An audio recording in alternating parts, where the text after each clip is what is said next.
Hey everybody, it's Mick with Superior Hemp Clones. Hey, today I've got a great interview with Jeff Sullivan. He's the marketing director at New Bloom Labs. And we did a long podcast that will be on our website. It comes out this Thursday. But these little excerpts really talk about how to take a good sample. So should you take it from the top or the middle or the bottom? How do you really get a good feel for what your crop is really worth from a cannabinoid standpoint anyway? We talk about best practices on how to dry it, how to get it in the mail, just a wealth of knowledge. So we're going to jump right to it. Hope you enjoy the next 10 minutes. Can you talk to me about how to submit a good sample to a lab? What are some of those pitfalls? What's that perfect sample look like from a lab standpoint? And we're going to talk just regular potency test, your 13-pound cannabinoid potency test. I need 2 grams of dry weight.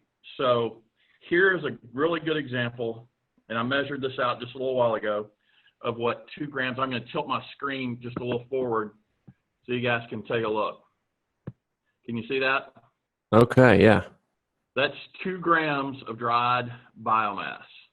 It's in a little tin. I'm going to pour it in my hand so you can kind of see how much fits in my palm. Okay. Okay, so a palm full, basically. And I noticed there you've got stem and leaves. It's not a trimmed flower at this point. This is not. This is just as somebody stuck their hand in a super sack and pulled out biomass. Yeah, that's what that is. I'm going to show you some trimmed flower here in just a second. So that's a good example of a sample, and that was almost exactly 2 grams. So you can send me twice that much if you want to. So you can send me a nice big palmful of biomass. Just stick your hand in the middle of that super sack, get it out, nice big palmful, and that'll be a perfect example. So I'm gonna leave the camera down, and I've got here in my hand a little over 2 grams of trimmed bud. Okay? Okay. This is what I need. So what happens if I send you 1 gram, it's too low, you're stuck, right? You're gonna have to call me and we're gonna have to reship. I gotta call you and you gotta ship me some more, and your sample is gonna sit there until I get the rest of your sample in. Yeah. But so if you're gonna this is a perfect example of how much I need just to do a potency test, just for the 2 grams for the potency test. Yeah, so how about you got the size of the bud. What about the placement? Where do I take that sample? Do I take it from the top of the plant, the middle of the plant? Sure. So there are 2 very separate trains of thought with this.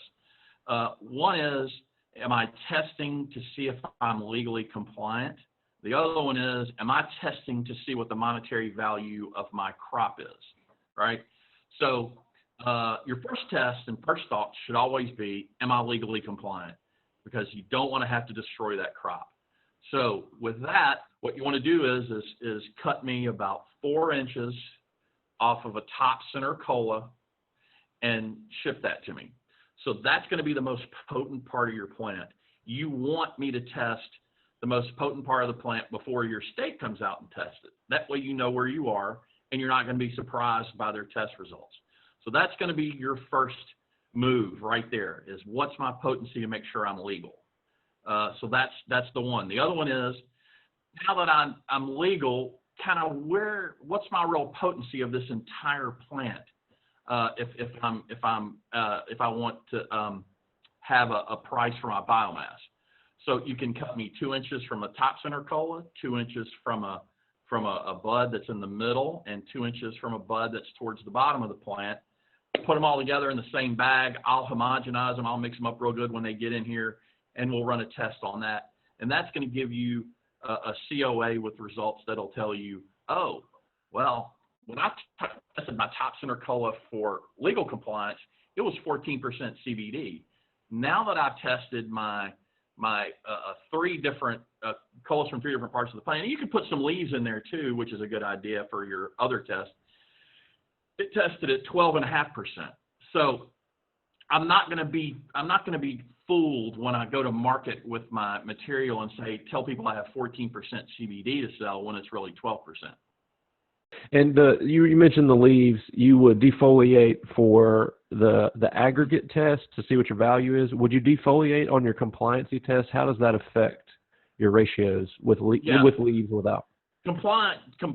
State compliance tests, typically they don't take any leaves. They just take the top cola. I mean, it depends on how your state operates. It depends on the guy taking the sample. I mean, you know, he might cut some leaves and stick in there with it. Typically, they're just cutting that top center cola out of there. Is it better for a grower to dry it himself or to send it to you? Have you seen differences on that side as far as ratios and that sort of thing? Mm-hmm. Yeah, well, sure. If you test it just completely fresh off the vine, your potency levels are going to be lower because of the moisture that's in there. It's going to dilute your potency. So that's why it's always best to test dry. So you can cut me a fresh sample, let it dry overnight, ship it to me with the materials in my shipping kit, which we'll get to in a second. But if you're shipping a sample that you've only dried overnight, you have to overnight that sample to me. We can't afford for those samples to be in a U.S. postal truck or van this summer when it's 170 degrees in that van. Excuse me. And have a chance that fresh wet material will start to decompose and decarboxylate even. So you can send me a fresh sample. When I say fresh, I mean cut it Monday morning, then ship it to me on Tuesday, but you have to overnight it to make sure that it doesn't start. Because if you ship me and never ever put it in plastic.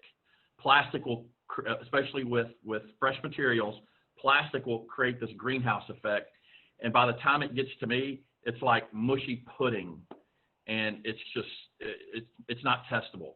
So you have to put it in paper, paper bags, which we'll supply for you. So dried material, you can put it in plastic, you can put it in my paper bags, it's fine. So you can dry overnight, send it to me, or you can dry 3 or 4 days and send it to me. It's up to you. But if I get a wet sample, we have dryers here at the lab, and we'll get it down to the right moisture level that we need to test for. So drying's not, and we don't charge extra for drying. Some labs do. So fresh samples are fine. You just have to overnight them and put them in a paper bag.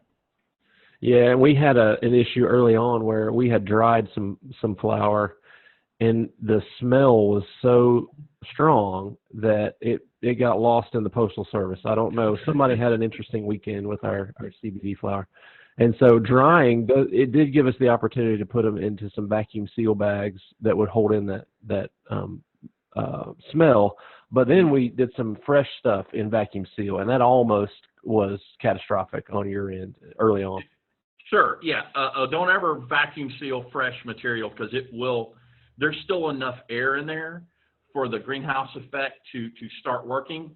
And we have to call people multiple times a week. I have to call them and say, please don't vacuum pack and send me fresh material because it got to me and it's not testable. It looks like a green kind of pudding by the time it gets to me. And I know this is more of a legal side, but are there best practices from a postal service standpoint? You need your license. Do you need to, because you've got the test samples, you may not have a COA yet. Is there anything you've seen that best practices as far as what to put in that box? Yeah, it's always great to put your license in there. It's not required. The only thing required by you, according to the federal laws, states that you have to keep up with your shipping records. So you have to keep your shipping receipts for a number of years in case the Postal Service wants to come by and check your shipping receipts. But it is always good to put your license in there. It helps in case they have an issue. And of course, it's always good. You'll have my order form in there. Now, my order form's got our phone number. It tells if there's an issue with it and they open it up, they know where it's going. They see it's going to a lab, and my phone number is on there. They can call us if they have any questions about, the legalities of this particular shipment. And we went through a lot of that this past fall, where we talked to the U.S. Postal Service, FedEx, UPS. That brings me to this. Do not use FedEx or UPS. Please use U.S. Postal Service for everything that you ship to me. They've been given directives that shipping hemp is perfectly okay. They've been fantastic. FedEx, we went through the ringer with them and ended up not doing business with them anymore. And UPS is kind of, sometimes they're okay, sometimes they're not. U.S. Postal Service is the way to go.